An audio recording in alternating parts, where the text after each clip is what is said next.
नमो सिद्धाणं नमो ऐर्याणं नमो छायाणं नमो लोये सर्वसां नमः समयसारायं स्वानुभूत्या चकासते चित्स्वभावाय भावाय सर्वभावान्तरक्षिणम् तीन भुवन में सार वीतराग विज्ञानतां शिव स्वरूप शिवकार नमः त्रियोग संहारिके।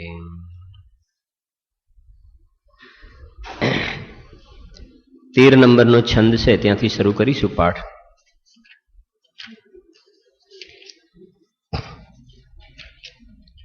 તેર થી 17।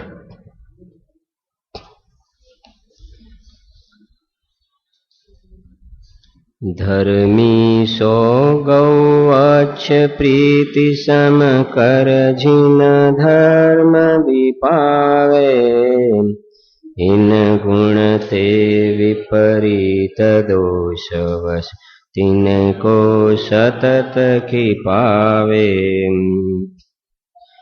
पिता भूपवा मातुल नृप जो होयन तो मद ठाने मदन रूप को मदन ज्ञान को धन बल को मद भाने।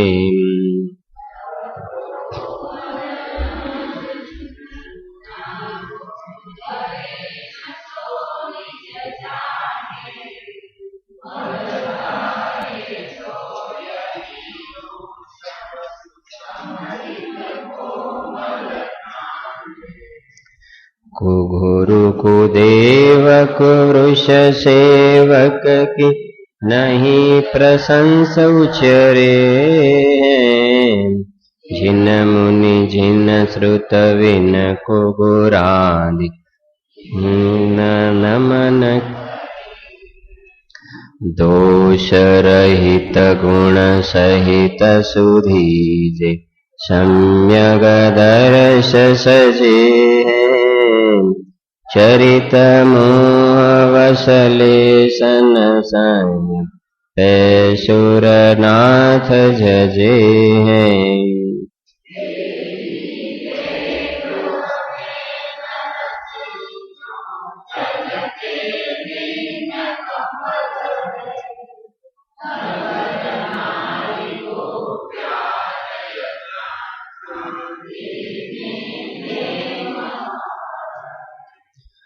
प्रथम नर कविन षट्भुज्योति वान भवन षण्ड नारी थावर विकल त्रय पशु में उपजत सम्यक धारी।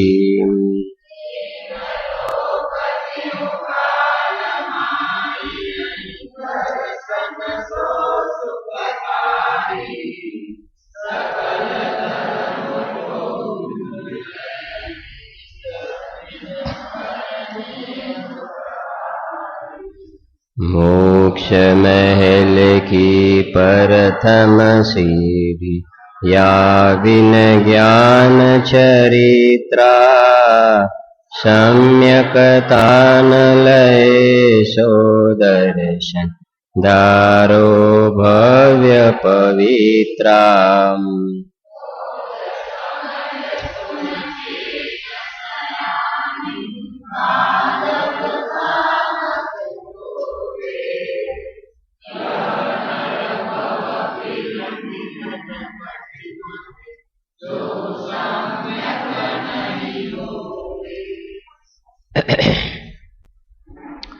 अध्यात्म प्रेमी आत्मज्ञानी पंडित श्री दौलतराम जी द्वारा रचित छढाड़ा नामनो सुंदर ग्रंथ है जेमा पूज्य गुरुदेव श्रीना शब्दों में कहिए तो घागर में सागर समाड्यो है। काले जो आ सांभळतो आनी सीडी तो गुरुदेव जी આવ્યું પણ ખરું પ્રવચનમાં કે ઘાઘરમાં સાગર સમાડ્યું છે આમાં. અને આપણે આનો સ્વાધ્યાય કરીએ છીએ તો આપણા ખ્યાલમાં પણ આવે છે, કાલે જોયું પણ હતું, એક ખાલી લીટીમાં ત્યાં સમાવી દીધું કે પુદગલ પંચ વદન રસ ગંધ દો હરસ વસુ, એટલામાં દ્રવ્ય ગુણ પર્યાય બધું એ પ્રમાણે ધર્મ દ્રવ્યનું વર્ણન કર્યું. એ શેમાં નિમિત્ત છે, ધર્મ દ્રવ્ય કેવું છે, મૂર્તિક છે કે અમૂર્તિક, એની પણ એમને ચોખવટ કરી દીધી. એવી ઘણી પંક્તિઓ છે કે તમે એને થોડા ડેપ્થમાં જઈએ તો ખ્યાલ આવે કે એની અંદર એમને કેટલી વાતો કહી દીધી છે. એક એક શબ્દની અંદર ઘણું બધું સ્પષ્ટીકરણ આવી જાય છે. તો એમાં એમને જે સમ્યક દ્રષ્ટિ જીવ છે એનો જે વ્યવહાર આપણે વાત થઈ, એ સમ્યક દ્રષ્ટિનો વ્યવહાર શું છે, તો એને 7 તત્વની યથાર્થ શ્રદ્ધા જોવામાં આવે છે. દેવ શાસ્ત્ર ગુરુની યથાર્થ શ્રદ્ધા જોવામાં આવે છે. 25 પ્રકારના દોષને ટાળે છે. અષ્ટ અંગનું પાલન કરે છે. અને પ્રસન્ન સંવેગ અનુકંપાને આસ્તિક્ય એ ગુણો એના જીવનમાં જોવામાં આવે છે. અને નિશ્ચયની સાથેનો આવો વ્યવહાર જોવામાં આવે છે. નિશ્ચય હોય તો આવું 7 તત્વના ભેદનો વિચાર કરે તો એવા રાગને વ્યવહાર કહેવાય છે. નિશ્ચય એટલે શુદ્ધાત્માની પ્રતીતિ ન હોય, આત્માની નિર્વિકલ્પ પ્રતીતિ ન હોય અને 7 તત્વનો વિચાર કરે, દેવશાસ્ત્ર ગુરુનો વિચાર કરે, કુદેવાદીની પ્રશંસા ન કરે તો પણ છે એ શુભરાગ ભલે હો, પણ એ શુભરાગ ઉપર વ્યવહારનો આરોપ આવતો નથી. કેમ કે એને શુદ્ધાત્માની પ્રતીતિ નથી, ભેદ જ્ઞાન નથી, એટલે એ શુભરાગ જે 7 તત્વનો વિકલ્પ ચાલી રહ્યો છે એમાં એને ઉપાદે બુદ્ધિ વર્તે છે, સુખ બુદ્ધિ વર્તે છે મંદ કષાયમાં. જ્યારે જેને નિર્વિકલ્પ પ્રતીતિ થઈ છે એ સમ્યક દ્રષ્ટિ જીવને આત્માના આશ્રય જે આનંદનું વેદન થયું છે તેની સામે આ વ્યવહારનો જે રાગ છે એ એમને દુઃખદાયક વેદાય છે. એટલે એ બંનેને જુદા જુદા શ્રદ્ધા જ્ઞાનમાં બરાબર જાણે છે, એને પ્રતીતિ પણ યથાર્થ જોવામાં આવે છે. એટલે અહીંયા એ સમ્યક દ્રષ્ટિ જીવ એ 7 તત્વોનો વિચાર કરે તો બરાબર આ જીવનું સ્વરૂપ આવું જ હોય કે હાલે ચાલે તે જીવ, કે હાલે ચાલે તે જીવ એવું જીવનું સ્વરૂપ ન હોય. એમ તો પંખા પણ હાલે ચાલે છે, ટ્રેન પણ હાલે ચાલે છે, બોલે એ જીવ. તો ગુરુદેવ શ્રી કહે છે કે રેડિયો પણ બોલે છે. એ વખતે રેડિયોનો જમાનો હતો, તો બોલે એ જીવ, તો એની અંદર પણ અવાજ આવે છે. તો જીવનું સ્વરૂપ એ પ્રકારે નથી. અને આ પ્રયોજનભૂતમાં વિચાર, કેમ કે મતલબ વ્યવહારનું સ્વરૂપ પણ આવું ચોખવટ, મતલબ બિલકુલ એની અંદર કઈ મિલાપ વાળું ભીડસેડ વાળું વ્યવહાર ન હોય. જેમ ભગવાને એમના જ્ઞાનમાં જોયું છે, એમની વાણીમાં આવ્યું એ જ પ્રમાણે આને અનુભૂતિ થતા શ્રદ્ધામાં એ પ્રકારે બરાબર જ્ઞાનમાં એમ જાણે છે. ગમે તેમ માની કે પરમાત્માનું સ્વરૂપ આવું છે. કાલે વાંચ્યું ને આપણે, પરમાત્મા 2 પ્રકારના, સકલ અને નિકલ. હવે કોઈ વળી એમ કે પરમાત્મા એક જ હોય અને બધા અહીંયાથી જાય ને પરમાત્મામાં મળી જાય, આપણે પરમાત્માના અંશ છીએ, તો ત્યાં ન નિશ્ચય સાચો છે, નિશ્ચયનો તો પ્રશ્ન નથી, વ્યવહાર પણ સાચો નથી. એ બતાવ્યું કે નિશ્ચયની સાથેનો અનુકૂળ વ્યવહાર કેવા પ્રકારનો હોય, ગુરુનું સ્વરૂપ કેવા પ્રકારનું હોય. આગળ આવશે દેવશાસ્ત્ર ગુરુનું પ્રકરણ આવશે ને, હવે એની શ્રદ્ધા, તો એની સાથેનો બરાબર એવા પ્રકારનો વ્યવહાર હોય છે. એનાથી ઉતરતી કક્ષાનું પરિણામ હોય તો સમજવું કે ત્યાં નિશ્ચય છે જ નહીં. અને એવું યથાયોગ્ય વ્યવહાર હોય તો પણ અંદરમાં નિશ્ચય હોય અથવા ન પણ હોય. અંદરથી બહારની વ્યાપ્તિ હોય છે,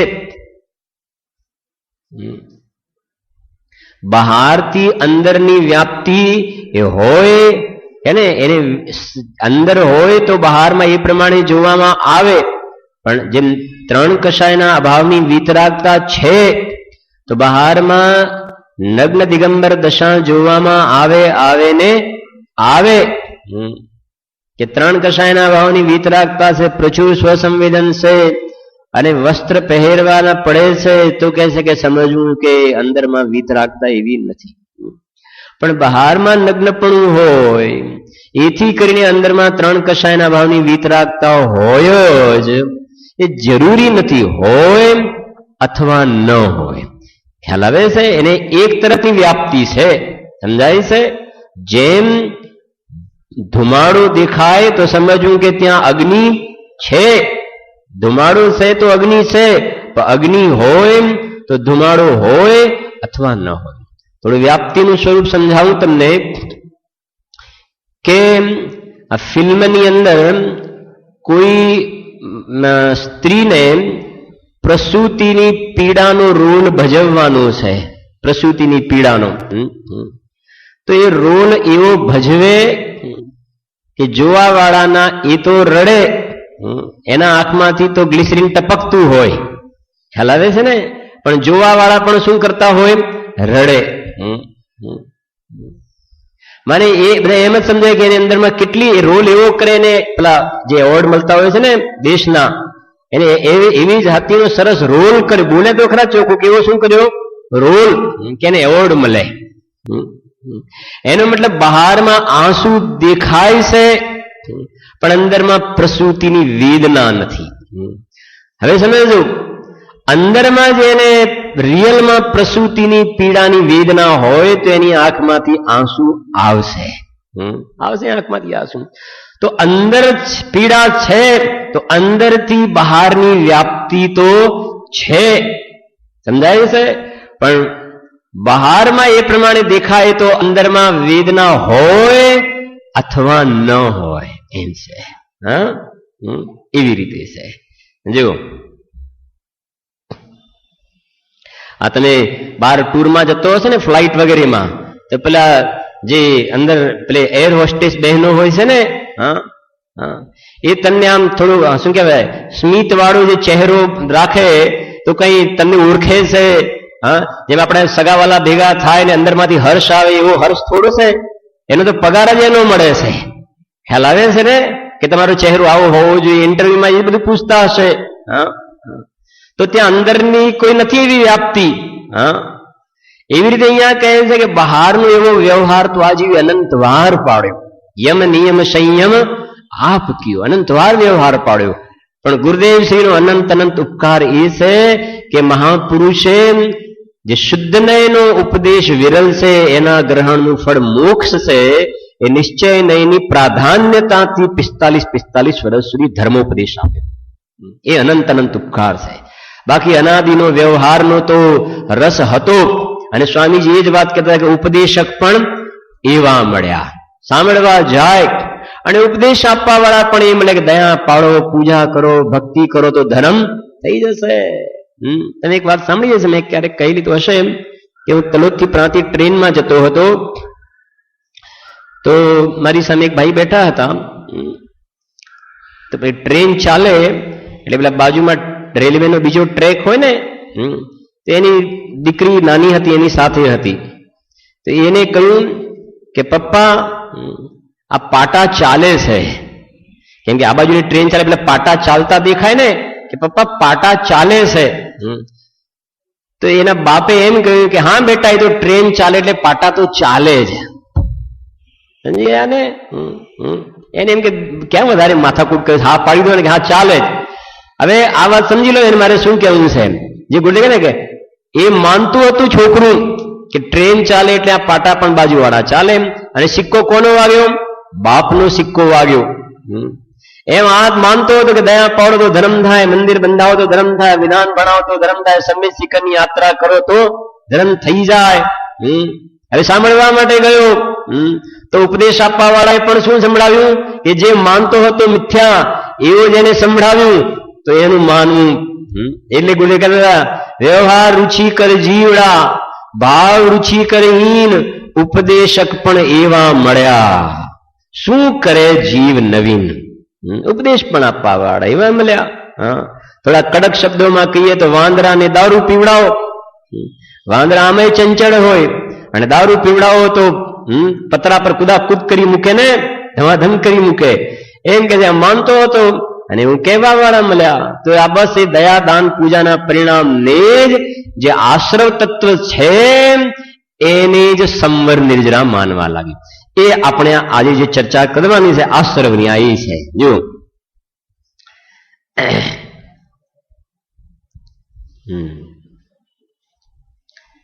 8મા નંબરનો છંદ છે ને, અજીવની તો વાત કરીએ આપણે. પૂદગલ, ધર્મ, અધર્મ, આકાશ અને કાળ દ્રવ્ય સુધીની વાત આપણે કાલે થઈ હતી. હવે અજીવ જીવ તત્વ થયું, અજીવ તત્વ થયું. પૂદગલમાં મેં આપણે ઘણું સાંજે કહ્યું હતું, તમે પણ ચિંતન કરવું જોઈએ. કેમ કે મોટા ધર્મ દ્રવ્ય દેખાતું નથી, અધર્મ દ્રવ્ય દેખાતું નથી, આકાશ નથી દેખાતું, કાળ દ્રવ્ય દેખાતું નથી, એ અરૂપી છે. નિમિત્તની મુખ્યતાથી કહીએ તો મોટા ભાગે આ જીવનું લોહી પૂદગલ પીવે છે. નિમિત્તની મુખ્યતા એ પીવે છે એમ નહીં, પણ આ જીવને એ બાજુ વધારે ઢળી જાય છે.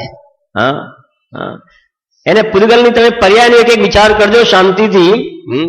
સ્પર્શ ગુણના 8 ભેદ છે.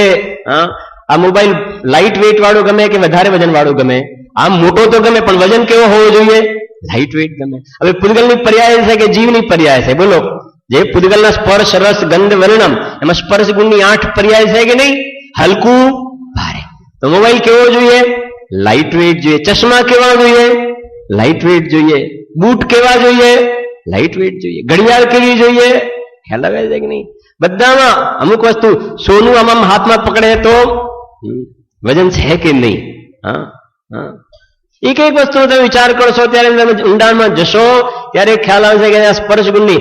ચા હોય તો ભાઈ આપણે ચા તો બિલકુલ ગરમ જ ચા જોઈએ, ઠંડી આપણે ચા જરાય ના ચાલે, બિલકુલ ગરમ ચા. કોઈ કે મારે ઠંડી જોઈએ, કોઈ ઠંડુ પીણું જોઈએ, ગરમ. એ બધી કોની પર્યાયો છે? પૂદગલની તો પર્યાય છે ને. આ પૂદગલનો કેટલો રસ છે આ જીવને. તને આ કે લાઇટ વેઇટ ગમે છે, અમે તો તને વેઇટ વગરનો શુદ્ધ હાથમાં બતાવીએ છીએ. વાત સમજણ પડે છે કે નહીં? વેઇટલેસ, લાઇટ વેઇટ નહીં, વેઇટલેસ. અને પૂદગલનું વજન તો નહીં, પણ રાગ વગરનો પણ. રાગ વગરનો. પૂદગલનું તો જેમાં વજન નથી પણ રાગનો પણ જેમાં ભાર નથી, એવા નિર્વિકલ્પ તત્વના દર્શન કરાવીએ છીએ ને. તને એનો કેમ મહિમા નથી આવતો? અને આ જડ પૂદગલના સંયોગોનો મહિમા આવે છે. કઠણ નરમ. કઠણ નરમ. પાપડ કેવો જોઈએ સેવંતીભાઈ, રમેશભાઈ? પાપડ પાણીમાં પલળેલો આપે તો ચાલે કે ના ચાલે? પાપડ કેવા જોઈએ? કડક જોઈએ. બોલો. કઠોર નરમ છે કે નહીં? અને તમારે પેલી ઘઉંની સેવો પેલી ઓહાવો છે ને, શું કહેવાય? એ કેવી હોવી જોઈએ? બનાવ્યા પછી ખ્યાલ આવે છે કે નહીં? અમુક વસ્તુ સોફ્ટ હોવી જોઈએ, સોફ્ટ હોવી જોઈએ. ત્યાં તો ખબર પડે કે જ્યાં જ્યાં જે યોગ્ય છે. ઘી ખાવાની છૂટ આપી હોય અને રોટલી લુખી આપી હોય તો કે ઘી કેમ નથી લગાવ્યું? માને લુખું, ચીકણું. એક એક વસ્તુમાં વિચાર કરજો તમે કે આ જી ક્યાં ક્યાં કેટલો રોકાયેલો છે. માથામાં તેલ તો નાખવું છે ને, એ તો તમે સાંભળ્યું છે ને. પણ તેલ નાખે વાળ કેવા થઈ જાય છે? અરે કાંસકા એના જુદા રાખે. ખ્યાલ આવ્યો કે ના આવ્યો? ભૂલમાં કોઈએ માથામાં તેલ નાખ્યું અને એવો આપણે આમ કાંસકો આમ ફોરી દીધો હોય ને તો કાંસકો તેલ વાળો થઈ ગયો. ના ચાલે. કેટલો રસ છે આ જળનો. વિચાર કરે તો એનો મૂળિયા, મિથ્યાત્વના મૂળિયા કેટલા જબરજસ્ત અંદરમાં ઊંડા ઉતરેલા છે ત્યારે ખ્યાલ આવે જીવને.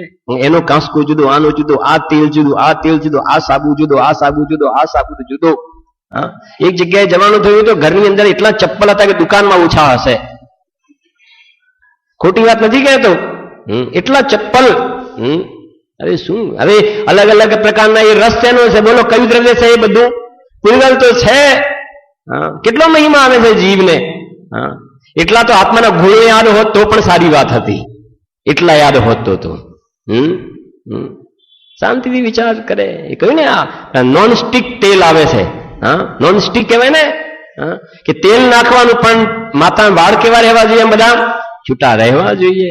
બોલો. આ બધું શા માટે બધા આ પ્રોડક્ટ કરવા વાળા બધું શું કામ શોધે છે? આની શું છે? એ પ્રકારે ઈચ્છાઓ છે. આ જીવની ઈચ્છાઓ છે. એટલે કે ને પબ્લિકની શું ડિમાન્ડ છે, આમ તપાસ કરે માર્કેટિંગ કરવા માટે. પબ્લિકની શું ડિમાન્ડ છે, ડિમાન્ડ માને એની ઈચ્છાઓ છે, તે પ્રમાણે આ બધું સર્વ કરે છે. તો જોઈએ છે બધાને એ પ્રકારે. હા છે વિચારજો એક એક વસ્તુની તમે શાંતિથી. તો પુદ્ગલ દ્રવ્ય, ધર્મ દ્રવ્ય, અધર્મ દ્રવ્ય, આકાશ દ્રવ્ય ને કાલ દ્રવ્ય. હવે અજીવ તત્વની, આશ્રવ તત્વની વાત કરે છે. હવે 68 નંબરના પેજ ઉપર જો,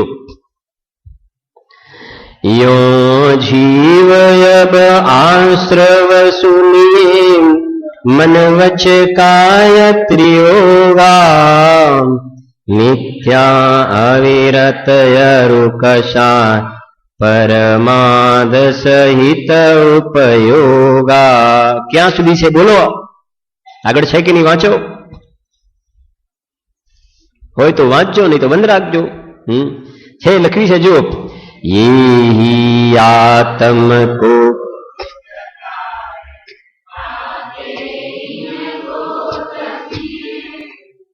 બસ બસ બસ એટલે સુધી છે. બરાબર છે. પછી કયો તત્વ આવી જાય છે? બંધ તત્વ આવી જશે. એટલે આપણે અત્યારે ચર્ચા કયા તત્વની કરવી છે? આશ્રવ તત્વની. બરાબર. તો અહીંયા દૌલતરામજી કહે છે, યો અજીવ અબ આશ્રવ સુનિએ મન વચ કાય ત્રિયોગા મિથ્યા અવિરત અરુકશાય પરમાદ સહિત ઉપયોગા. આ તત્વા સૂત્રમાં સૂત્ર છે બંધના 5 કારણો છે. મિથ્યાત્વ, અવિરતિ, પ્રમાદ, કષાય અને યોગ. એ 5 પ્રકારના આશ્રવ કહ્યા છે. મિથ્યાત્વ, અવિરતિ, પ્રમાદ, કષાય અને યોગ. આનો જવાનો ક્રમ આ પ્રમાણે છે. પહેલા મિથ્યાત્વ જાય, પછી અવિરતિ જાય, પછી પ્રમાદ જાય, પછી કષાય અને પછી યોગ જાય. આ પ્રમાણે જવાનો ક્રમ છે.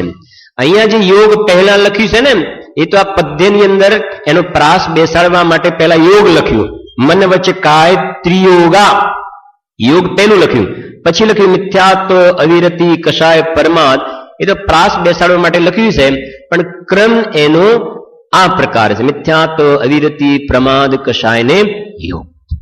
હવે આ આશ્રવ તત્વની વાત ચાલે છે. જીવ તત્વની વાત પૂરી થઈ. અજીવ તત્વમાં પુદ્ગલ દ્રવ્ય આવ્યું, ધર્મ, અધર્મ, આકાશ અને કાળ આવી ગયું. એ બધા તો દ્રવ્ય જ અલગ છે. બરાબર, વ્યવસ્થિત સમજો વાતને. પુદ્ગલ દ્રવ્ય જે છે, ધર્મ દ્રવ્ય, અધર્મ દ્રવ્ય, આકાશ અને કાળ દ્રવ્ય, એ તો અજીવ દ્રવ્ય થઈ ગયું, અજીવ તત્વ થઈ ગયું. તો એના તો ચતુષ્ટય જુદા છે. દ્રવ્ય, ક્ષેત્ર, કાલ, ભાવ આત્માથી એના જુદા છે. જીવ તત્વમાં જે વાત કરી, બહિરાત્મા, અંતરાત્મા, પરમાત્મા, એ કોઈ ચતુષ્ટય જુદા નહોતા.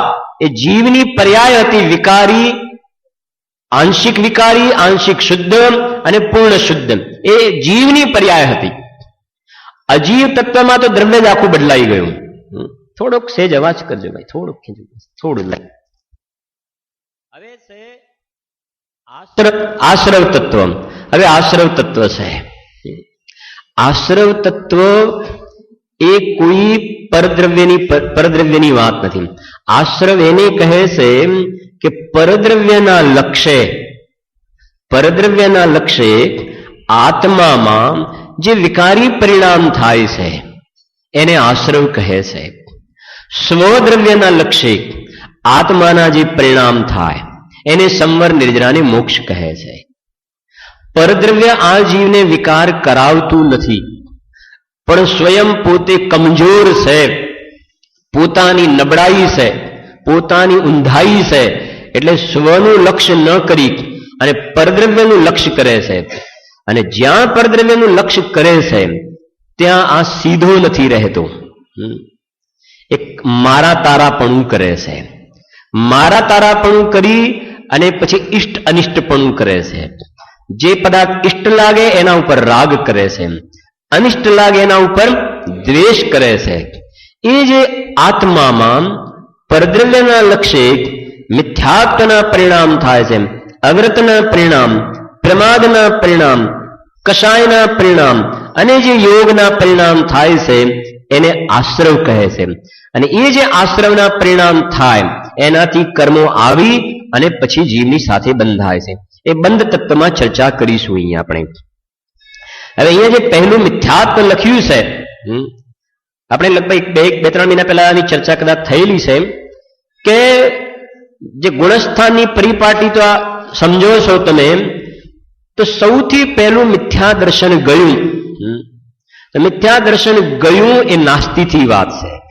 તો શું આવ્યું? સમ્યક્તની પ્રાપ્તિ થઈ. એટલે કયું ગુણસ્થાન પ્રગટ્યું? ચોથું. એટલે સૌથી પહેલા નંબરમાં મિથ્યાત્વનો આશ્રવ જાય છે.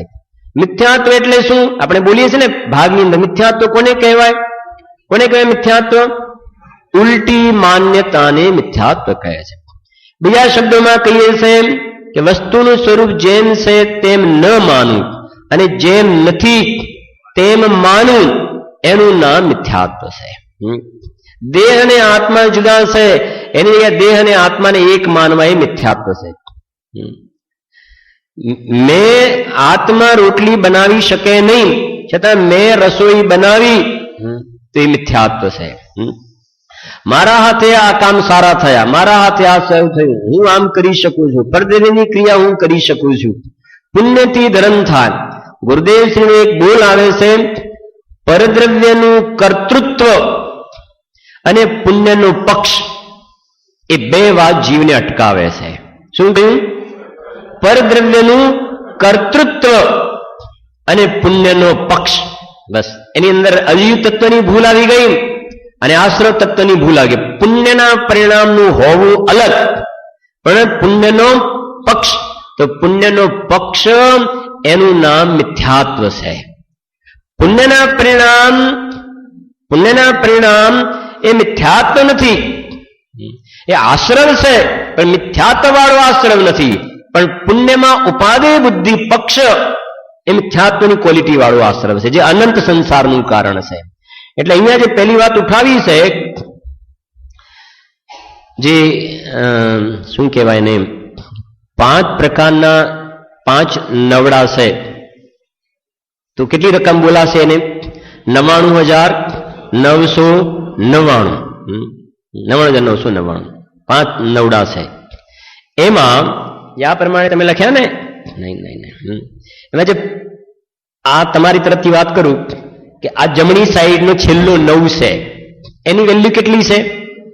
9. અને ડાબી સાઈડનો પહેલો 9 છે, એની વેલ્યુ કેટલી છે? 90,000. સમજી ગયા ને? તો આ જે મિથ્યાત્વ છે ને, ડાબી સાઈડનો પહેલો નવડો છે. સમજી ગયા? મને આ નવડો ગયો ને, તો બાકી દેવું કેટલું રહ્યું? ખ્યાલ આવ્યો ને? 99,999 માંથી આ 90,000 નીકળી ગયા, તો 9,999 રહ્યા.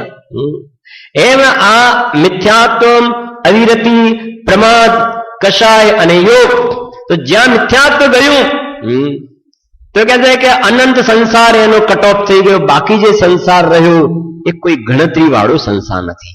એ 9,999 પણ ઘણા વધારે પડે, સિદ્ધાંતમાં તો ઘણા વધારે પડે, બાકી કઈ નથી રહેતો સંસાર. એટલા માટે આવે છે કે 5 પાપ કરતા પણ સૌથી મોટું પાપ મિથ્યાત્વનું છે.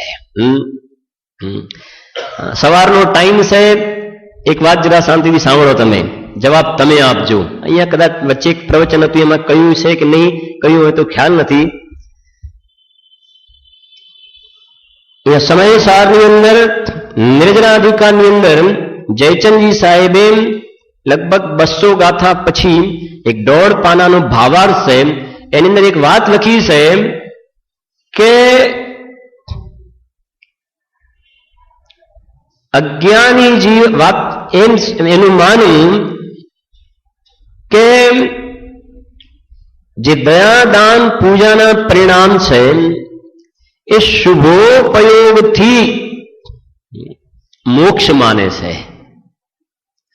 બરાબર સમજજો. અહિંસા મહાવ્રત, સત્ય મહાવ્રત, અચૌર્ય મહાવ્રત, બ્રહ્મચર્ય મહાવ્રત, પરિગ્રહ ત્યાગ મહાવ્રત, એ 5 મહાવ્રતના પરિણામ છે. એનાથી એ મોક્ષ માને છે. પણ છે કોનું કારણે? બંધનું કારણ. એને શું માને છે? મોક્ષનું કારણ માને છે. એ એની ભૂલ છે.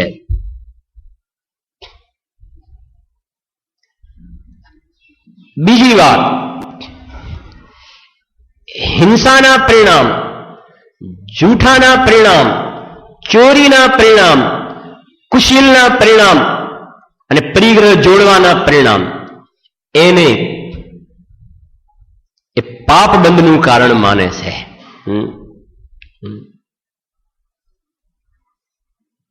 તો આમાં એનું શું માનવું ખોટું છે? પ્રશ્ન ખ્યાલ આવે છે? ચિરીનભાઈ, વ્રતાદિના પરિણામને બરાબર ધ્યાનથી સાંભળજો. વ્રતાદિના પરિણામને એ મોક્ષનું કારણ માને છે અને 5 પાપના પરિણામને બંધનું કારણ માને છે. એમાં વાંધો શું છે?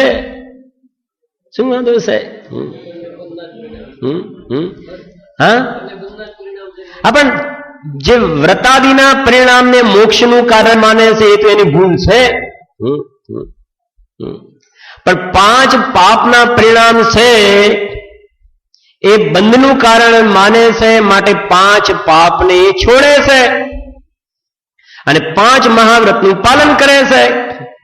તો 5 મહાવ્રતનું પાલનને મુક્તિનું કારણ માન્યું એ તો ભૂલ ખ્યાલમાં આવે છે. પણ એ 5 પાપને બંધનું કારણ જાણ્યું તો 5 પાપને છોડે છે, 5 મહાવ્રતને ગ્રહણ કરે છે. તો ત્યાં જયચંદજી સાહેબે લખી છે બહુ સરસ વાત કે 5 પાપને તો એ બંધનું કારણ જાણીને છોડે છે, પણ સૌથી મોટું પાપ જે મિથ્યાત્વ અને અનંતાનુબંધીનું છે એ મિથ્યાત્વ અને અનંતાનુબંધીના પાપને છોડતો નથી, માટે એનું સંસાર ત્યાંનું ત્યાં ઉભો રહે છે. ફરી જરા હજુ સ્પષ્ટ કરું છું. મિથ્યાત્વ અને અનંતાનુબંધી કશાય ગયા પછી 5 પાપ જોવામાં આવે, પણ એ કોઈ વધારે ચિંતાનું કારણ નથી. હિંસાના પરિણામ પણ જોવામાં આવે છે. બાહુબલીએ, ભરતજીએ બાહુબલી પર ચક્ર ચલાવ્યું, બાણ પણ ચડાવે દુશ્મનને મારવા માટે, સમ્ય દ્રષ્ટિ ક્ષાયિક. હિંસાના પરિણામ જોવામાં આવે, જૂઠાના પરિણામ પણ જોવામાં આવે. ભૂમિકા અનુસાર એવા એને ખોટા કહેવાય ને, એ પ્રકારના ચોરી વગેરે, મતલબ એ ભૂમિકાને યોગ્ય એવા પરિણામ, જે તોલમાપ વગેરે જે બતાવે છે ને, અતિચાર વગેરે જે કાંઈ એ ભૂમિકામાં જે બની શકતા હોય તો એવા પરિણામ પણ એને જોવામાં આવે. વાસનાના પરિણામ પણ જોવામાં આવે, પરિગ્રહ જોડવાના પરિણામ પણ જોવામાં આવે. પણ કહે છે કોઈ ચિંતાનું કારણ નથી. એ કેમ? આ પાપના પરિણામ છે ને કે નહીં? ચિંતાનું કારણ નથી.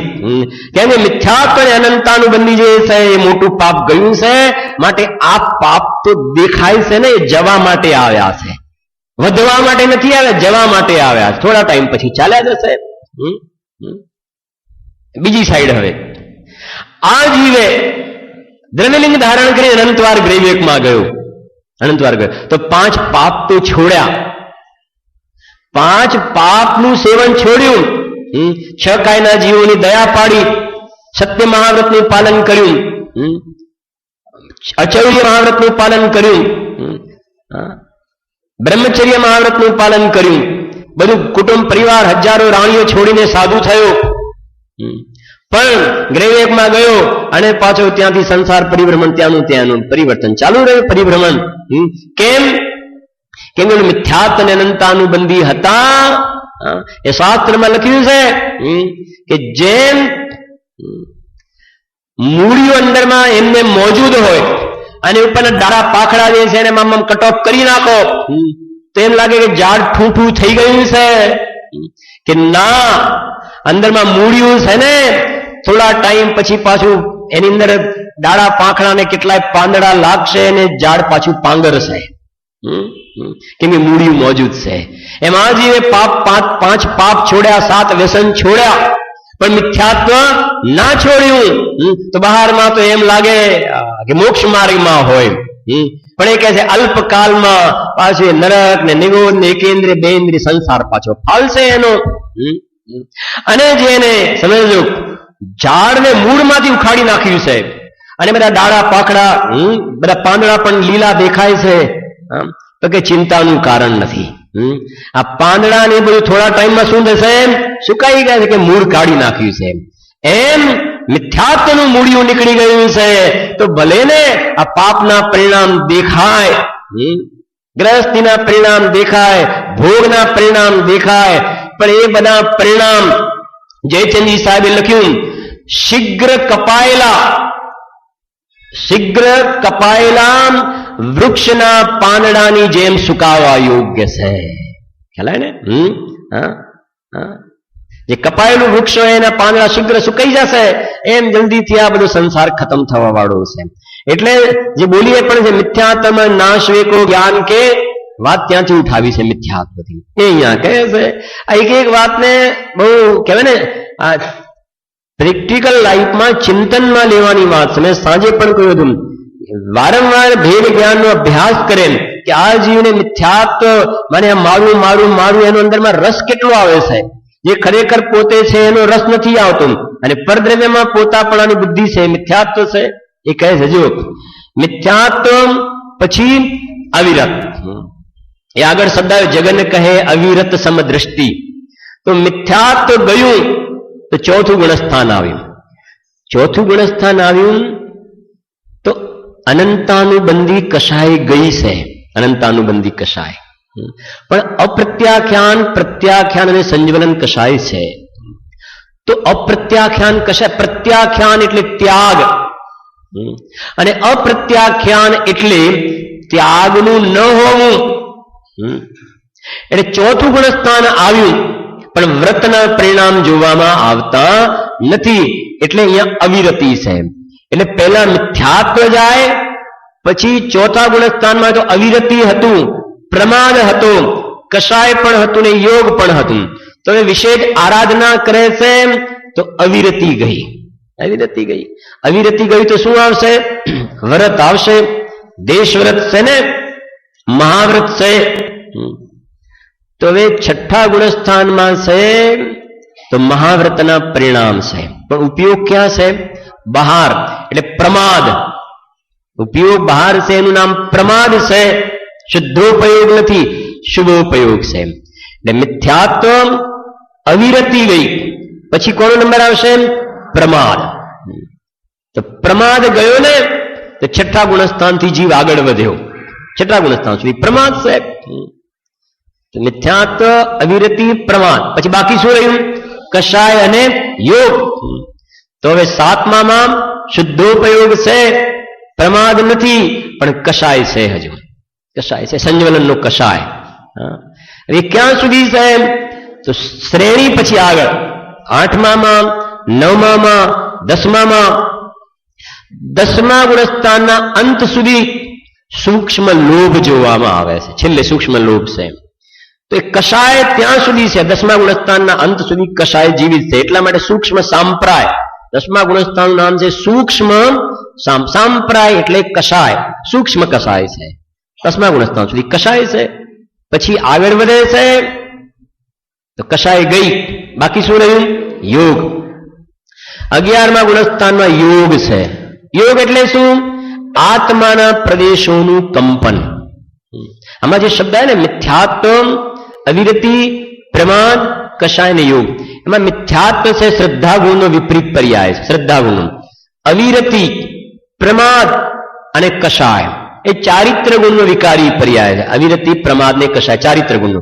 અને છેલ્લે શું આવ્યું? યોગ. એ આત્મામાં એક યોગ નામનો ગુણ છે. યોગ નામનો, જેમ શ્રદ્ધા, જ્ઞાન, ચારિત્ર, તો યોગ નામનો ગુણ છે. અહીંયા જે લખ્યું કે આત્માના પ્રદેશોનું જે કંપન થાય, એ મનના નિમિત્તે આત્માના પ્રદેશોનું કંપન થાય તે મન યોગ કહેવાય. આ બોલવામાં આવે છે તો આત્માના પ્રદેશોનું જે કંપન થાય એને વચન યોગ કહેવાય. કાયાની ક્રિયા ગમન વગેરેની. તો એના નિમિત્તે આત્માના પ્રદેશોનું જે કંપન થાય એને કાય યોગ કહેવામાં આવે. એમાં આત્માના પ્રદેશોનું કંપન તો એક જ પ્રકારનું છે, પણ એમાં નિમિત્ત મન હોય તેનું નામ શું કહેવાશે? મનયોગ. વચન હોય તો વચન યોગ, કાય હોય તો કાયોગ. તો એ જે આત્માના પ્રદેશોનું કંપન થાય છે એને યોગ ગુણનો અશુદ્ધ પર્યાય કહે છે. યોગ ગુણનો અશુદ્ધ પર્યાય છે. એ ક્યાં સુધી જોવામાં આવે છે કે 11મા ગુણસ્થાનમાં કશાય નથી એટલે અકસાઈ, પણ કંપન છે એટલે સમજો, કંપન છે એટલે સહયોગી. સહયોગી એટલે આ રીતે બોલાશે: सकसाई अकसाई अकसाई सहयोगी. કસાય નથી એટલે અકસાઈ. યોગનું કંપન છે એટલે સહયોગી. તો અકસાઈ સહયોગી. 12મા ગુણસ્થાનની અંદર પણ કસાયનો તો પ્રશ્ન જ ગયો એટલે અકસાઈ, પણ કંપન છે એટલે અકસાઈ સહયોગી. 13મા ગુણસ્થાનમાં પરમાત્મા દશા આવી, ત્યાં પણ આત્માના પ્રદેશોનું કંપન છે, કેમ કે ભગવાન સમવસરણ સહિત વિહાર કરે છે ને, યોગોનું કંપન ત્યાં પણ છે. કસાય નથી એટલે અકસાઈ સહયોગી. એટલે 11, 12 ને 13 ગુણસ્થાનમાં અકસાય છે એટલે વિતરાગ છે, અકસાય સહયોગી છે. 14મું ગુણસ્થાન, તો 14મા ગુણસ્થાનમાં યોગોનું કંપન બંધ થઈ ગયું. યોગોનું કંપન નથી ત્યાં આગળ, નિષ્કંપ અવસ્થા થઈ ગઈ ત્યાં. એટલે અકસાઈ અયોગી. એ શ્રીમદ જે લખે ને અપૂર્વ અવસરમાં, એવું અયોગી ગુણસ્થાન વર્તે એ લખ્યું ત્યાં આગળ. અયોગી ગુણસ્થાન યાદ કર્યું 14માં. તો 14મા ગુણસ્થાનમાં અકસાઈ અને અયોગી છે.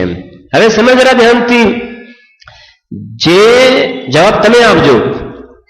5 પ્રકારના આશ્રય કહ્યા: મિથ્યાત્વ, અવિરતિ, પ્રમાદ, કષાય ને યોગ. તો કયા ગુણસ્થાનથી શરૂ કરીને કયા ગુણસ્થાન સુધી આશ્રવ જોવામાં આવે છે? કયાથી કયા સુધી આશ્રવ જોવામાં આવે છે? પહેલાથી શરૂ કરીને, મિથ્યાત્વ પહેલું છે, ત્યાંથી શરૂ કરીને ક્યાં સુધી?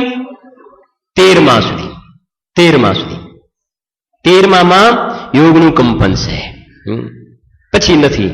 એનો અર્થ એ થયો કે પહેલા ગુણસ્થાનથી 13મા ગુણસ્થાન સુધી આશ્રવના પરિણામ છે, ભલે કષાય વાળા હોય કે યોગ વાળા હોય. એ કંપન છે તો કર્મ શું થશે? ત્યાં આવશે, એટલે આશ્રવ કહેવાશે.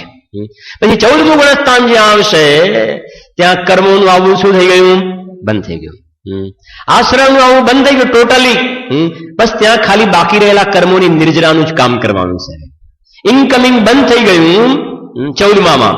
ખાલી જે બાકી કર્મ રહ્યા છે એનું આઉટ ગોઈંગ કરવાનું છે. અને 14માં એ કર્મ ખરી ગયા.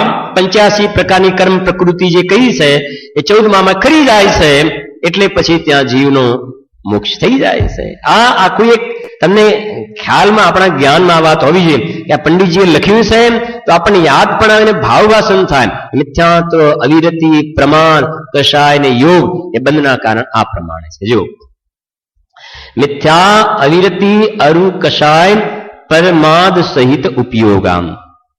થોડુંક પૂછીએ આપણે જરાક. અજ્ઞાની જીવને આ 5માંથી કયા આશ્રવ હોય છે? અજ્ઞાની જીવને 5. ગુરુદેવ શ્રીને આમાંથી કોની બાદ બાકી થઈ હતી? મિથ્યાત્વની થઈ હતી. હવે થોડો જટિલ પ્રશ્ન છે. કુંદ આચાર્ય દેવને કહો, શું છે કુંદ આચાર્ય દેવ માટે? શેની બાદ બાકી કુંદ આચાર્ય દેવને? મિથ્યાત્વ ને અવિરતિ તો ખરું જ. મિથ્યાત્વ, અવિરતિ તો ખરું, બાકી પ્રમાદ, કષાય ને યોગ. એમાં તમારું શું કેવું છે? હા, ખ્યાલ આવે ને કે કુંદ આચાર્ય દેવની વાત કરીએ તો જયારે 6ઠામાં આવે ત્યારે પ્રમાદ છે, અને સમયસર ગ્રંથ લખવાના પરિણામે પ્રમાદ. અને મારો પ્રશ્ન એ છે સેવંતીભાઈ, સમયસાર ગ્રંથ વાંચવાનો ભાવ ન આવવો એ પ્રમાદ કહેવાય કે કહેવાય ના કહેવાય? તમે મારો પ્રશ્ન ખ્યાલ આવે છે સુરેશભાઈ? સમયસાર ગ્રંથ વાંચવાનો ભાવ ન આવવો અને ચિત્રલેખા વાંચવાનો ભાવ આવે પ્રમાદ કહેવાય કે ના કહેવાય? પ્રતિકભાઈ શું કહેવું છે? હા, તમે મુશ્કેલીમાં મૂકો છો અમને. આ ગ્રંથમાં સમયસાર ગ્રંથ વાંચવાનો તમે કહો છો શું પ્રમાદ? સ્વાધ્યાય તમે રોજ સ્વાધ્યાય કરવાનું તો કહો છો કે સ્વાધ્યાય કરો અને કુંડ કુંડ એને સમયસાર લખવાનો ભાવ એને તમે પ્રમાદ કહો છો. એને મતલબ તમને પ્રમાદમાં પડાઈ રહેવાનું કહો છો. તો યાદ કરો, ઉપદેશ તો ઊંચે ચડવા માટે છે. પ્રમાદ શબ્દનો જ્યાં જે પ્રકારે અર્થ હોય એ પ્રકારે અર્થ સમજવો. ભાઈ ખ્યાલ આવે છે? અહીંયા જે વાત ચાલે છે શુદ્ધોપયોગમાંથી બહાર આવવું ને એનું નામ પ્રમાદ છે. શુદ્ધોપયોગમાંથી બહાર આવવું એ શૈલીથી પ્રમાદ છે. પેલો જે પ્રમાદની વાત છે એ અલગ શૈલીનું કથન છે, આ અલગ છે. કેમ કે અધ્યાત્મની દ્રષ્ટિથી જુઓ તો સ્વાધ્યાય કરવાના પરિણામ પણ પ્રમાદ જ છે. ખ્યાલ આવે છે ને? પણ ચરણાનુયોગની શૈલીનું કથન અલગ છે. કે ભાઈ જે કહેવાય ને, તમને શું કહું કે મુનિરાજ, કેમ કે પ્રમાદની વ્યાખ્યા એવી છે કે અયત્નાચાર પૂર્વક પ્રવૃત્તિ કરવી એનું નામ પ્રમાદ. કે આમ થાળી હોય ને આમ ઘસડીને લેવી તે શું થઈ ગયું? પ્રમાદ. અયત્નાચાર, જોઈને ન ચાલવું. આપણી કાર પાર્ક કરવી છે, બાજુમાં પ્રાસુક જગ્યા છે પણ જ્યાં લોન ને ઘાસ છે ત્યાં 4 પૈડા ગોઠવીને મૂકી દીધા કલાક માટે. ખ્યાલ આવે છે કે નહીં? હા, બાજુમાં જગ્યા છે તો એ આપણી સાવધાની ન કહેવાય, એ પ્રમાદ કહેવાય. અયત્નાચાર પ્રવૃત્તિ છે. સમજ્યા? હવે મારે એ કહેવું છે, જોજો એનાથી આગળ મુનિરાજ આહાર લેશે ને તો તું તો જોયા વગર ખાધું પીધું એ અયત્નાચાર પ્રવૃત્તિ, ગમે તેમ ખાઈ લીધું પી લીધું. મેં કહ્યું તમારે કદાચ કહ્યું હશે, અમારા ત્યાં એક ફંક્શન હતું તો અમારા ત્યાં ઓફિસમાં એક ભાઈ હતો તો પછી હું તો આપણે ઘરે લઈ ગયા હોય જમતા હોઈએ. પછી મેં કહ્યું કે તે જમી લીધું કે નહીં? કે નહીં સાહેબ, આપણે તો નથી, જમવાની ઈચ્છા જ નથી. મેં કહ્યું કેમ? કે એ જે ચોખાની બોરી આવે ને રીતસર આમ ખોલી નાખી, આમ ખાલી કરીને તો જોયું તો અંદરમાં કેટલી જે જીવાત કહેવાય ને, હા કે મારું તો ખાવાનું ભાવ ના થયું. શું ખાય? મારે એ સમજાવવું છે અહીંયા આ હોટલો વગેરેમાં કોણ જોતું હશે? બોલો, કોણ જોવાય છે? હા, જાય છે કોઈ જોવા માટે? અને આને ખાવું હોય ને એટલા માટે શું કહે કે જો બધું જોયાનું ઝેર છે. પાછું એમ કે શું કે હા જોયાનું ઝેર છે. હા, જોયાનું ઝેર તો છે પણ તું અંદરમાં નથી જોતો ને બહારમાં જોવે છે ને એમાં એકત્ર બુદ્ધિ પણ કરે છે, એ ઝેર છે. વ્યાખ્યા અલગ છે અમારી. જાણવું તો સ્વભાવ છે જીવનું, સ્વભાવ ઝેર નથી, સ્વભાવ તો અમૃત છે. પણ પરને જોઈ અને તું એકત્ર બુદ્ધિ કરે છે, જાણવાના લોભમાં સગડો સંસાર છે. તો સમજો જરા, એ અયત્નાચાર પ્રવૃત્તિ છે. અને મુનિરાજ 46 આમાં લખ્યું છે ને, 46 પ્રકાર શુક્લ શ્રાવક તન ગરેલે અશંકો, અંતરાય અને દોષ, એ બધા દોષને ટાળીને મુનિરાજ આહાર લેશે. તો આહાર લેશે ને દોષ ટાળીને, એ યત્નાચાર પૂર્વકની પ્રવૃત્તિ છે, પ્રમાદ નથી. બેલેન્સ સમજ મારું કહેવાય, પ્રમાદ નથી, સાવધાનતાથી આહાર લેશે. મારું કહેવાનો આશય છે કે જ્યારે આહાર લેવાનો ઉપયોગ છે એ 6ઠું ગુણસ્થાન છે કે 7મું, તો એ પ્રમાદ છે કે નિષ્પ્રમાદ છે? સમજાય મારો કહેવાનો આશય? જો તમે સમજતા તો આનંદ બહુ આવશે. આહાર લેવામાં ઉપયોગ આવ્યો ને એ તો શુદ્ધોપયોગમાંથી બહાર આવ્યો પ્રમાદ. તો એ પ્રમાદ અલગ, ખ્યાલ આવે? એ પ્રમાદ અલગ, અધ્યાત્મની શૈલી વાળી વાત છે. અને પેલું જોઈને ચાલવું, જોઈને ખાવું, હા, એ પ્રમાણે જે ચર્યા છે એ ચરણાનુયોગની શૈલી વાળું પ્રમાદ છે. કેમ કે તમે આ નહીં સમજો, બંને વચ્ચે તમને ટકરાશે, બંને ટકરાશે. એક બાજુ તમે કહો છો કે 6ઠા ગુણસ્થાનમાં શું કહેવાય, હા, પ્રમાદ, અને બીજી બાજુ તો મુનિરાજ યત્નાચાર પૂર્વક ગમન કરે છે, તો યત્નાચાર પૂર્વક ત્યાં તો નિષ્પ્રમાદ કહ્યું, તો એ નિષ્પ્રમાદ ચરણાનુયોગ વાળું છે. એવી અને આધ્યાત્મની વાત છે અહીંયા, બરાબર છે? તો જો પ્રમાદ તો કુંદ આચાર્ય દેવને, અમૃતચંદ્ર આચાર્ય દેવને જે ટીકા લખવાનો ભાવ આવે એ વખતે પ્રમાદ છે, અને આનો ઉપયોગ અંદરમાં ગયો એ વખતે તો મિથ્યાત્વ તો હતું નહીં, અવિરતિ ગઈ, પ્રમાદ ગયો. બાકી શું રહ્યું છે? કષાય. કષાય છે. કષાય કયા ગુણસ્થાન સુધી હોય છે? 10માના અંત સુધી હોય છે. વર્તમાનમાં સિમંદર ભગવાન બિરાજે છે વિદેહ ક્ષેત્રની અંદર, જે ઉપર આપણે બિરાજમાન કર્યા છે સેવંતીભાઈ. એમને 5 માંથી કયા ગયા છે, કયા રહ્યા છે 5 માંથી? સિમંદર ભગવાનની વાત કરીએ છે. હા, વિચારો, શાંતિથી જવાબ આપો. હા, ખ્યાલ આવે ને? મિથ્યાત્વ ગયું, અવિરતિ ગઈ, પ્રમાદ ગયું, કષાય ગયું, પણ 13મું ગુણસ્થાન છે. શમો શરણ સહિત વિહાર કરે છે, દિવ્યધ્વનિ ખરે છે, તો આત્માના પ્રદેશોનું કંપન છે, એટલે યોગનું કંપન છે, તો સહયોગી છે. અને ઉપર કે આ સિમંદર ભગવાનનો પછી મોક્ષ થશે ને, આવતી 24મીમાં તીર્થંકર વખતે આ સિદ્ધ થઈ જશે. પછી બીજા અહીંયા આવશે, એનું નામ પણ શું હશે પાછું? સિમંદર. પણ જે ઉપર સિમંદર ગયા ને, જે સિદ્ધ થઈ ગયા. મહાવીર ભગવાન અત્યારે ઉપર સિદ્ધાલયમાં બિરાજે છે, પાર્શ્વનાથ ભગવાન બિરાજે છે, એમને આ 5 માંથી કયા છે? કયા છે? બધા ગયા. મિથ્યાત્વ, અવિરતિ, પ્રમાદ, કષાય ને યોગ, બધું ફાઇલ બંધ થઈ ગઈ, બધી ફાઇલ બંધ થઈ ગઈ. એ છે ભાઈ આ અક્રમ. એટલે હવે બહુ સરસ લખે છે, આગળ જતા સાંભળજો. મિથ્યા, અવિરત, અરુ, કષાય, પ્રમાદ સહિત ઉપયોગા. હવે લખે છે આગળ પંક્તિમાં જો, ये आत्म को दुख कारण ताते इनको तजिए वा. પેટમાં દુખે છે, 4 ડોક્ટર બદલ્યા, ફાયદો જ નથી થતો. 4 ડોક્ટર બદલ્યા, સ્પેશિયલિસ્ટને બતાવ્યું પેટના, ફાયદો કોઈ ફરક પડતો નથી. અને પછી એક ડોક્ટરને બતાવ્યું કે તમે આમને બતાવો, અહીંયા બતાવી જુઓ, અમારા 2-3 સંબંધી નથી ફાયદો થયો હતો. એ ડોક્ટરને બતાવ્યું, એક જ ગોળી આપી કે 3 ટાઈમ તમે લેજો. અને એક ગોળી લીધીને અડધો કલાકમાં તો ક્યાં દુખાતું હતું એ જ ખબર ના પડી. તો એ ડોક્ટરે નિદાન, જેને આપણે શું કહીશું, ડાયગ્નોસિસ કોને તમે, પ્રોપર નિદાન, એ ખબર હતી, રિયલ મને ખ્યાલ આવે કે આ તકલીફ છે, અને એને પ્રોપર દવા આપી. એમ તો દુઃખ દૂર થઈ ગયું. એમ ખરેખર જીવ દુખી શેનાથી છે? અહીંયા લખે છે, જો ચોખવટ કરી છે, ये ही आत्म को, आत्म माने तने, ये ही आत्म को दुख कारण.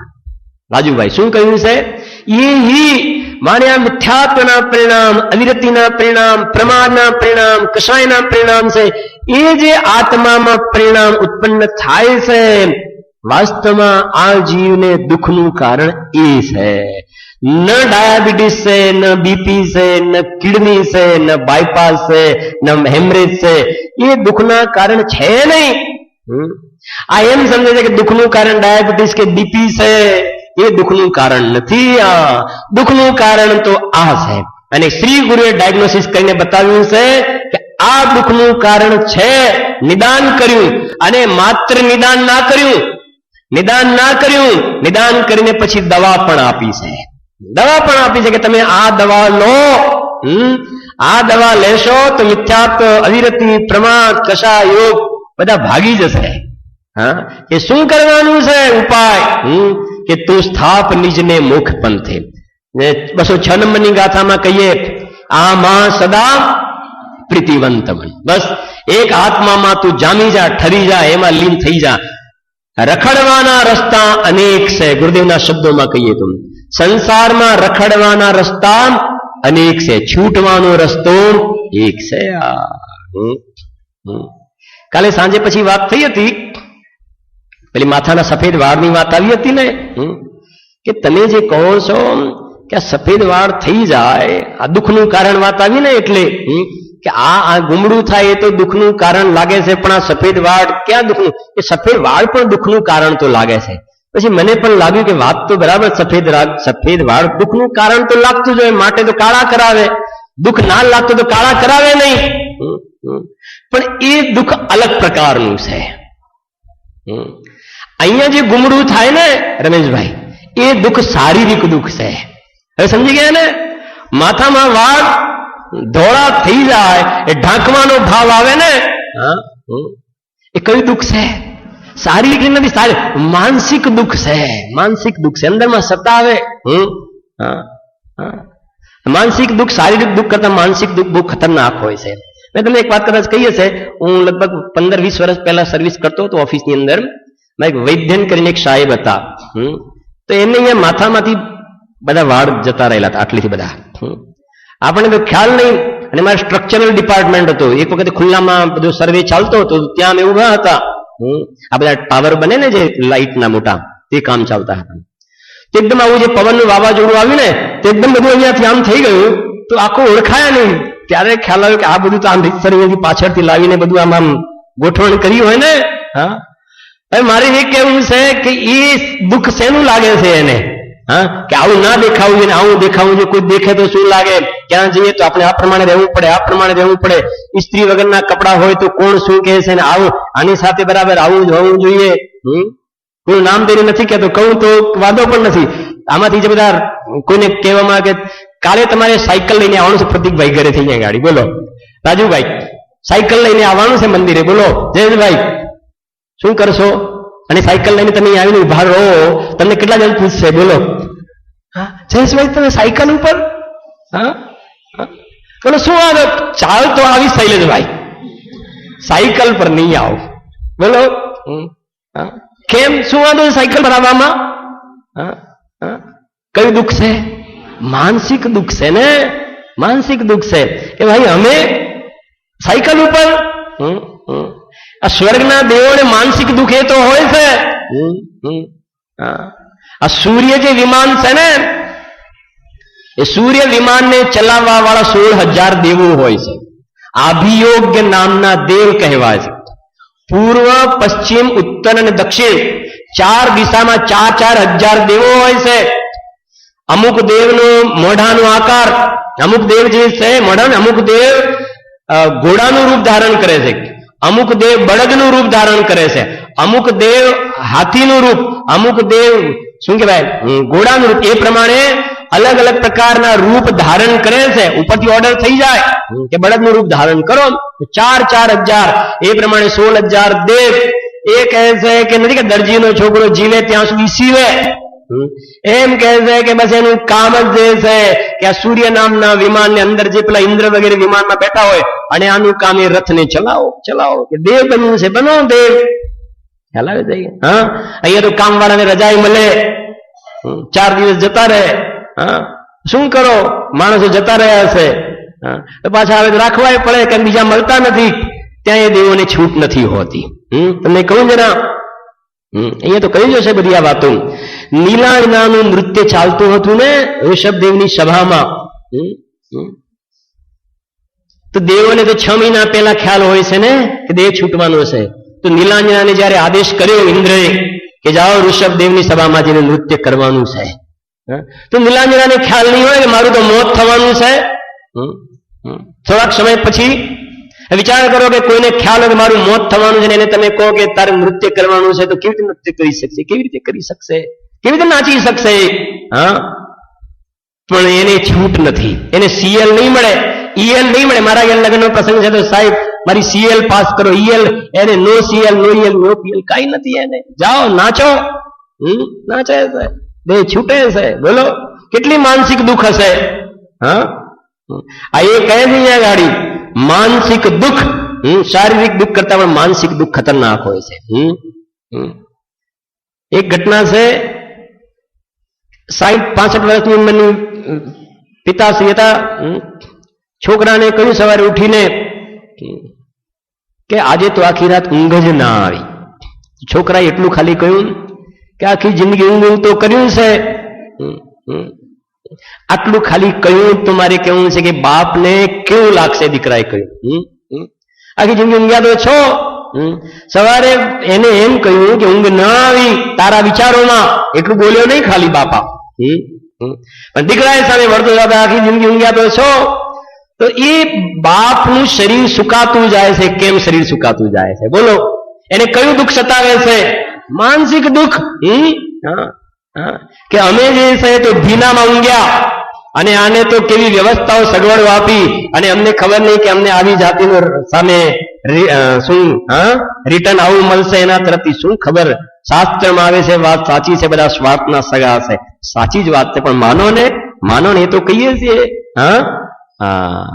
એ કહે છે અહીંયા જો વિચારજો આ વાતને તમે શાંતિથી. એહી આત્મ કો દુઃખ કારણ, મને જ્યાં ખરેખર આ જીવે દુઃખ દૂર કરવાનો ઉપાય કરવો છે, કરવો જોઈએ, ત્યાં કરે તો સુખી થાય.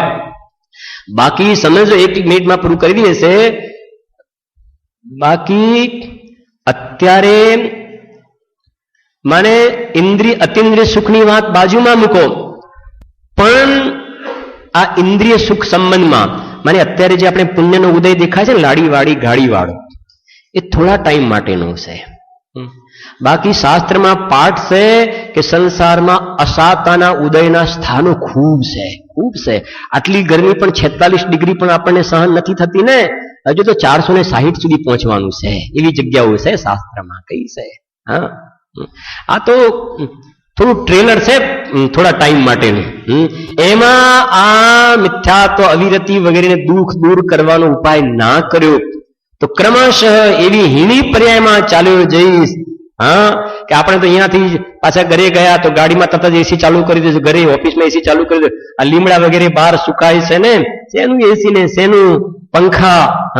2 વાગ્યાની બપોરની ગરમી હોય ને 4 વાગ્યાની હોય ને વરસાદ પડતો હોય. બસ આ જીવનું ભવિષ્ય. ભૂતકાળ એ છે, ના સુધર્યો તો ભવિષ્ય આ જીવનું એ છે. એ અહીંયા બતાવે છે કે દુઃખનું કારણ અંદરમાં એકત્વ બુદ્ધિ ન કરતા પરદ્રવ્યમાં એકત્વ બુદ્ધિ કરી એના ફલમાં જીવે આવા ભાવ કર્યા છે. એ ન કરવા હોય તો શ્રી ગુરુએ ઔષધિ બતાવી છે.